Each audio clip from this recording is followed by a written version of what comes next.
ஆதியாகமம் அதிகாரம் 12 வசனம் 1. கர்த்தர் ஆபிராமை நோக்கி, நீ உன் தேசத்தையும் உன் இனத்தையும் உன் தகப்பனுடைய வீட்டையும் விட்டு புறப்பட்டு நான் உனக்கு காண்பிக்கும் தேசத்துக்கு போ. வசனம் 2. நான் உன்னை பெரிய ஜாதியாக்கி உன்னை ஆசீர்வதித்து உன் பேரை பெருமைப்படுத்துவேன். நீ ஆசீர்வாதமாய் இருப்பாய். வசனம் 3. உன்னை ஆசீர்வதிக்கிறவர்களை ஆசீர்வதிப்பேன், உன்னை சபிக்கிறவனை சபிப்பேன், பூமியில் உள்ள வம்சங்களெல்லாம் உனக்குள் ஆசீர்வதிக்கப்படும் என்றார். வசனம் 4. கர்த்தர் ஆபிராமுக்கு சொன்னபடியே அவன் புறப்பட்டு போனான். லோத்தும் அவனோடே கூட போனான். ஆபிராம் ஆரானை விட்டு புறப்பட்டபோது 75 வயதுள்ளவனாய் இருந்தான். வசனம் 5. ஆபிராம் தன் மனைவியாகிய சாராயையும் தன் சகோதரனுடைய குமாரனாகிய லோத்தையும் தாங்கள் சம்பாதித்திருந்த தங்கள் சம்பத்தெல்லாவற்றையும் ஆரானிலே சவதரித்த ஜனங்களையும் கூட்டிக் கொண்டு அவர்கள் கானான் தேசத்துக்கு புறப்பட்டு போய் கானான் தேசத்தில் சேர்ந்தார்கள். வசனம் 6. ஆபிராம் அந்த தேசத்தில் சுற்றி திரிந்து சீகேம் என்னும் இடத்துக்கு சமீபமான மோரே என்னும் சமபூமி மட்டும் வந்தான். அக்காலத்திலே கானானியர் அத்தேசத்தில் இருந்தார்கள். வசனம் 7.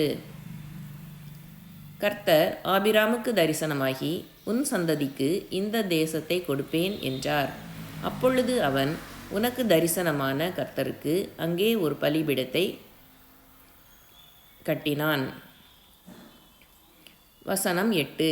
பின்பு அவன் அவ்விடம் விட்டு பெயர்ந்து பெத்தேலுக்கு கிழக்கே இருக்கும் மலைக்கு போய் பெத்தேல் தனக்கு மேற்காகவும் ஆயி கிழக்காகவும் இருக்க கூடாரம் போட்டு அங்கே கர்த்தருக்கு ஒரு பலிபீடத்தை கட்டி கர்த்தருடைய நாமத்தை தொழுது கொண்டான். வசனம் 9. அதின் பின் ஆபிராம் புறப்பட்டு தெற்கே பிரயாணம் பண்ணி கொண்டு போனான். வசனம் 10. அத்தேசத்திலே பஞ்சம் உண்டாயிற்று. தேசத்திலே பஞ்சம் கொடிதாய் இருந்தபடியால் ஆபிராம் எகிப்து தேசத்திலே தங்கும்படி அவ்விடத்துக்கு போனான். வசனம் 11. அவன் எகிப்துக்கு சமீபமாய் வந்தபோது தன் மனைவி சாராயை பார்த்து, நீ பார்வைக்கு அழகுள்ள ஸ்திரீ என்று அறிவேன்.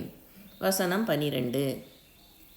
எகிப்தியர் உன்னை காணும்போது இவள் அவனுடைய மனைவி என்று சொல்லி என்னை கொன்று போட்டு உன்னை உயிரோடே வைப்பார்கள். வசனம் 13.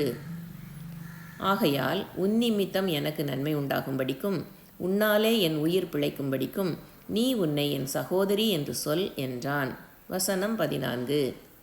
ஆபிராம் எகிப்திலே வந்தபோது எகிப்தியர் அந்த ஸ்திரீயை மிகுந்த அழகுள்ளவள் என்று கண்டார்கள். வசனம் 15. பார்வோனுடைய பிரபுக்களும் அவளைக் கண்டு பார்வோனுக்கு முன்பாக அவளை புகழ்ந்தார்கள்.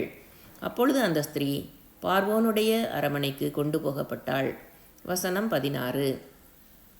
அவள் நிமித்தம் அவன் ஆபிராமுக்கு தயை பாராட்டினான். அவனுக்கு ஆடு மாடுகளும் கழுதைகளும் வேலைக்காரரும் வேலைக்காரிகளும் கோழிகை கழுதைகளும் ஒட்டகங்களும் கிடைத்தது. வசனம் 17. ஆபிராமுடைய மனைவியாகிய சாராயின் நிமித்தம் கர்த்தர் பார்வோனையும் அவன் வீட்டாரையும் மகாவாதைகளால் வாதித்தார். வசனம் 18. அப்பொழுது பார்வோன் ஆபிராமை அழைத்து, நீ எனக்கு ஏன் இப்படி செய்தாய்? இவள் உன் மனைவி என்று நீ எனக்கு அறிவியாமற் போனதென்ன? வசனம் 19. இவளை என் சகோதரி என்று நீ சொல்ல வேண்டுவது என்ன?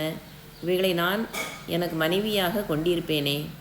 இதோ உன் மனைவி, இவளை அழைத்து கொண்டு போ என்று சொன்னான். வசனம் 20. பார்வோன் அவனை குறித்து தன் மனுஷருக்கு கட்டளை கொடுத்தான்.